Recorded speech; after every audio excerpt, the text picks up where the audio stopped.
हर हर महादेव दोस्तों, मैं कल्याण भगत स्वागत करता हूं आपका अम्बे कल्याण चैनल पर। दोस्तों, आज की वीडियो में हम बात करेंगे कि जलते हुए दीपक से हमें कैसे पता चलेगा कि हमारे घर में हमारे कुल देवता की शक्ति है, कुल देवी की शक्ति है, यानी कोई सकारात्मक शक्ति है या किसी बुरी शक्ति का वास है। देखिए दोस्तों, हमारे बीच में बहुत सारे ऐसे भगत हैं जो पूजा पाठ में दीपक प्रज्वलित करते हैं, यानी जोत जलाते हैं, और जोत जलाते हुए उनको काफ़ी समय हो चुका है। और इस दौरान कई भक्तों को प्रत्यक्ष या अप्रत्यक्ष रूप से किसी न किसी शक्ति के अपने करीब होने का एहसास जरूर होता है। तो दोस्तों, आज हम बात करेंगे कि अगर आपके घर में कुल देवी या कुल देवता की जोत लगाई जाती है या किसी भी देवता की जोत लगाकर आप पूजा पाठ करते हैं, तो उस जोत के माध्यम से आप कैसे जान सकते हैं कि आपके घर में कौन सी शक्ति है, यानी कौन सी शक्ति का पहरा है।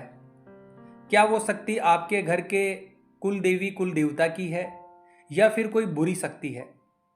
दोस्तों, इन चीज़ों से संबंधित जो भी आपको सपने में महसूस होता है, उसके पीछे का कारण क्या है।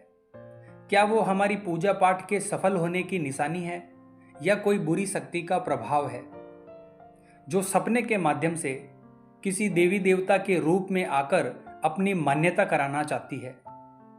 दोस्तों, ऐसी बहुत सारी बुरी शक्तियां होती है जो पूजा पाठ भजन करते वक्त भगत के सामने अदृश्य रूप से देवी देवता का रूप बनाकर कहती है कि हमें मान्यता दो, यानी हमें मानो, हमें भोग प्रसाद दो।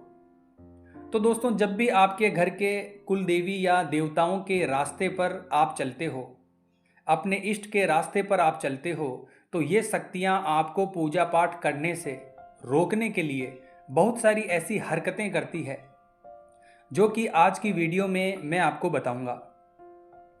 दोस्तों, जब भी हम अपने कुल देवी या कुल देवता के नाम की जोत घर में जलाते हैं और जैसे जैसे आपकी पूजा पाठ और भजन बढ़ता जाएगा, तो आप देखोगे कि पहले जो जोत नॉर्मल तरीके से जलती थी, दिखाई देती थी, लेकिन कुछ समय या कुछ महीने बाद जब आप किसी भी इष्ट की सेवा लगातार लंबे समय से करते हैं, तो वो जोत लंबी हो जाएगी या फड़फड़ाने लगेगी।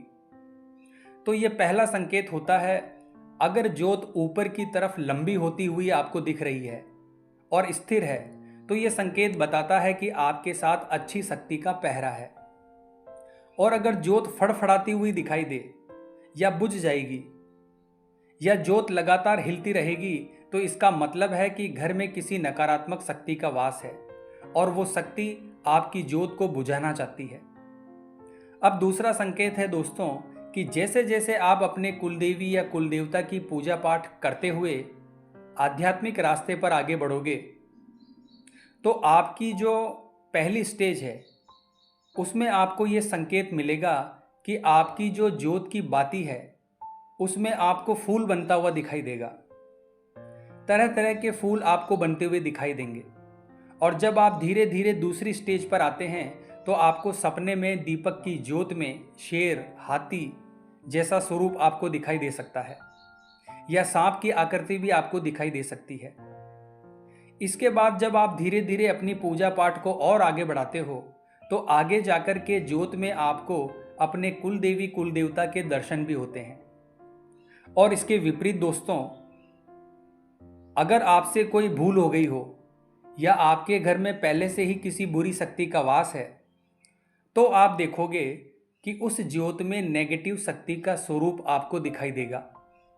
और अगर कोई नकारात्मक शक्ति आपको दिखाई देती है या आपको आभास होता है नकारात्मक शक्ति होने का, तो आपको अपनी पूजा पाठ उसी समय रोक देनी चाहिए, क्योंकि आप जाने अनजाने में भूत प्रेत को यानी नकारात्मक शक्ति को अपनी तरफ आकर्षित कर रहे हो। इसके लिए आपको सर्वप्रथम उस नकारात्मक शक्ति को दूर करना होगा। और इसके अलावा सबसे पहले आपको अपने पितृ या अपने कुलदेवी कुलदेवता की ओर से पूजा पाठ करना शुरू कर देना है। और अगर आप ऐसा नहीं करते हैं, तो आपकी पूजा पाठ भजन कभी भी सफल नहीं हो सकते। क्योंकि दोस्तों किसी भी प्रकार की बुरी शक्ति को घर से निकालने के लिए पितृ और कुलदेवी और कुलदेवता का आशीर्वाद, उनकी कृपा आपके ऊपर होना बहुत जरूरी है। नहीं तो आप जो भी भोग प्रसाद रखोगे वो बुरी शक्ति ग्रहण करेगी। दोस्तों आप मेरी इस बात को समझो कि जो भोग आप अपने कुलदेवी या कुलदेवता के नाम का चढ़ा रहे हो, वो उस भोग को स्वीकार नहीं कर रहे हैं। इसके अलावा आपको ये भी देखने को मिल सकता है कि जो जोत आपने जलाई है, वो अगर तेल की जलाई है, तो जो तेल आपने दीपक में डाला है वो बहुत जल्दी खत्म हो जाएगा। ये भी एक नकारात्मक शक्ति का संकेत होता है। अगला संकेत है दोस्तों, जब आप जोत जलाते हो और वो जोत वाले स्थान के आसपास कोई खिड़की नहीं है, कोई दरवाजा नहीं है जहां से सीधी हवा आपकी जोत से टकराए, फिर भी आपकी जोत बुझ जाएगी, तो इसका मतलब यह है कि आपके घर में नकारात्मक शक्ति का वास है। अगला संकेत है दोस्तों, अगर आपकी जोत काला धुआं छोड़ रही है, तो यह संकेत होता है कि आपके घर में प्रेतों का आतंक है। यानी घर के अंदर अगर कोई प्रेत आत्मा है, या दोस्तों पितृ भी हो सकते हैं, कोई आपका पितृ ऐसा भी हो सकता है जो प्रेत योनि में पड़ा हो, तो उसकी मलिनता की वजह से आपकी जोत में काला धुआं उठने लगेगा। तो इससे भी आप पहचान सकते हैं कि आपके घर में कोई नकारात्मक शक्ति का वास है। दोस्तों अगर जोत से बहुत ही ज्यादा काला धुआं निकल रहा है, तो आपके घर में कोई अतृप्त आत्मा है, ऊत है, पितृ है, जो आपको परेशान कर रहे हैं, और उनकी मलिनता के कारण ही ये सारी चीजें आपके साथ हो रही है। अगला संकेत है दोस्तों, जब आप जोत प्रज्वलित करते हैं, तो जोत जलाने के बाद एक अजीब सी महक, एक अजीब सी सुगंध आपको महसूस होती है। दोस्तों इसे हम सुगंध नहीं कह सकते, इसमें आपको जिस प्रकार से कोई चीज जलती है उस प्रकार से जलने की बदबू आती है, महक आती है। तो इस प्रकार का संकेत अगर आपको मिलता है तो 100% आपके घर में कोई नकारात्मक शक्ति का वास है। अगला संकेत है दोस्तों, अगर आपने अखंड ज्योत जलाई है किसी भी देवता के नाम की, या नवरात्रों में आपने अखंड ज्योत लगाई है, तो क्या होगा, आपकी ज्योत 1 रात या 2 रात तक जल जाएगी, और उसके बाद भी नियमित ज्योत को संभालने के बाद भी वो ज्योत खंडित हो जाएगी, यानी बुझ जाएगी। तो अगर इस प्रकार का कार्य आपके साथ होता है तो आपको समझ लेना चाहिए कि आपके घर में सकारात्मकता नहीं, कोई नकारात्मक शक्ति का वास है।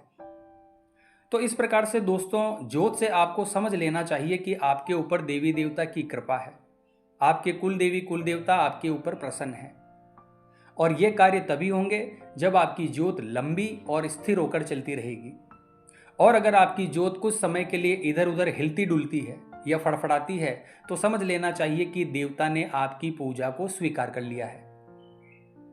अगला संकेत है दोस्तों, जब पूजा में फूल बनता है और उसमें बहुत सुंदर सुंदर आकृतियां बनती है, तो आप समझ लीजिए कि कोई सकारात्मक शक्ति का वास आपके घर में हो चुका है।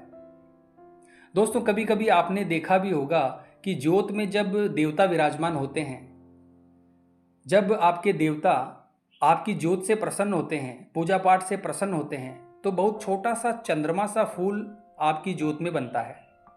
तो अगर आपकी ज्योत में इस तरह से छोटे आकार का चंद्रमा की आकृति का फूल बनता है, तो समझ लीजिए कि देवता की कृपा आपके ऊपर बरस रही है, और यह देवता की कृपा का सबसे मुख्य लक्षण माना जाता है। अब बात करेंगे कि बहुत सारे हमारे भगत हमसे कहते हैं कि गुरुजी ज्योत जलने के बाद, यानी पूरी बाती जलने के बाद दिया काला हो जाता है, हमारे दिए के अंदर बहुत कालिक जमा हो जाती है। तो दोस्तों इसका कारण क्या है? देखिए दोस्तों, ज्योत यानी दीपक की बाती अगर पूरी जल गई है तो आपके देवता ने पूजा स्वीकार कर ली है, इसमें आपको घबराने की जरूरत नहीं है, और आपके देवता जो हैं उनका वास आपके घर में हो चुका है, सकारात्मक शक्तियों का वास है। तो उम्मीद करता हूं दोस्तों आज की ये वीडियो आपके लिए उपयोगी साबित होगी। तो कमेंट बॉक्स में हर हर महादेव लिखना पड़ेगा दोस्तों। मिलते हैं इसी प्रकार की अगली वीडियो के माध्यम से। जय मां अम्बे, जय श्री कल्याण।